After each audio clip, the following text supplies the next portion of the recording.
Psalms 118, verse 22. The stone which the builders rejected as worthless turned out to be the most important of all. This was done by the Lord. What a wonderful sight it is. The stone which the builders rejected as worthless turned out to be the most important of all. This was done by the Lord. What a wonderful sight it is. When I read Psalms 118, the first thing that came to mind was how other people have given me no's, how I've applied to jobs and I've received unfortunately after unfortunately rejection after rejection, how we started a business and it failed, how I've wanted to do projects and they haven't, opened up, how I've wanted to do things basically, and how other people have said no to me and how I've received rejection. And it shifted perspective for me because I was like, wait, the stone which the builders rejected. I think I am a builder. Of course, in this kingdom, I am a builder. You're a builder because you're kind of a creator. You're creating the life that you're supposed to be living. So I am a builder. And what am I building? I'm making myself feel worthless because of the things that I have gone through in the past. I'm making myself feel worthless because of the experiences that people have put me through, what I've gone through in my life. I'm making myself feel worthless. So I have rejected myself first before anyone else has rejected me. And all of these things, rejecting myself and making myself feel worthless, and what has happened, obviously it doubles down and it makes you feel a certain type of way. It makes you feel like, am I really cut out for this? Am I really going to achieve my dreams? Am I really like are my dreams even dreams really? Like how can I create them? How can I bring them to a reality? I remember I remember last year I was starting. Okay, that's my chicken.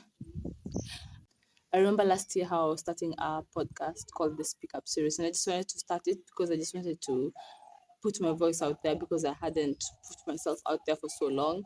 And I hate listening to myself speak and I hate being on camera, but I want to do this. So there's a disparity there, but I love the disparity. And I remember how I was saying this is the season to just say yes to myself, to say yes to my dreams, to say yes to my season.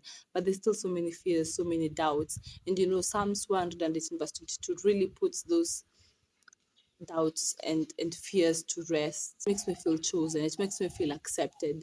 Three things came to mind when I was reading, Psalms 118. To know, to feel worthy about yourself, there's certain information that you have to know.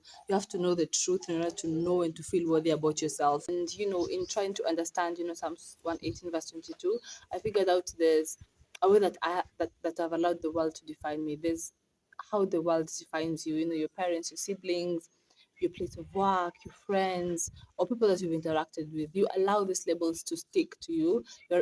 And when you allow these labels to stick to you, you start seeing yourself that way. Now how you get into there's how the world sees you, and now you start getting into how you see yourself. And when we allow these labels to stick, they start to define you, and your action starts to reflect how you see yourself.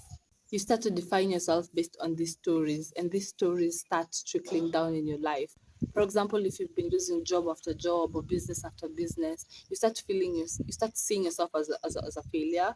And I have related to this. You start seeing yourself as a failure. You start seeing yourself as someone who's less than others because you feel like, this person has tried this, other person has succeeded, so it is only me going through this. You start magnifying your problems and you start seeing yourself based on those problems. And in order for us to get out of that mold, to get out of that structure, that house that we've built for ourselves that is not worthy of us, that is making us feel less than, we have to move from that and come into Psalms 118 verse 22, which is how God sees us. God doesn't define you as a weak person. God doesn't define you as a worthless person. God doesn't see you as a broken person. God sees you whole. God sees you fulfilled.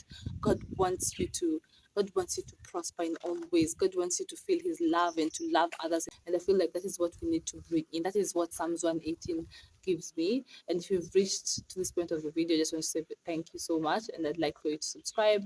I also like you to comment how Psalms 118 verse 22 relates to your life and how it has changed your life.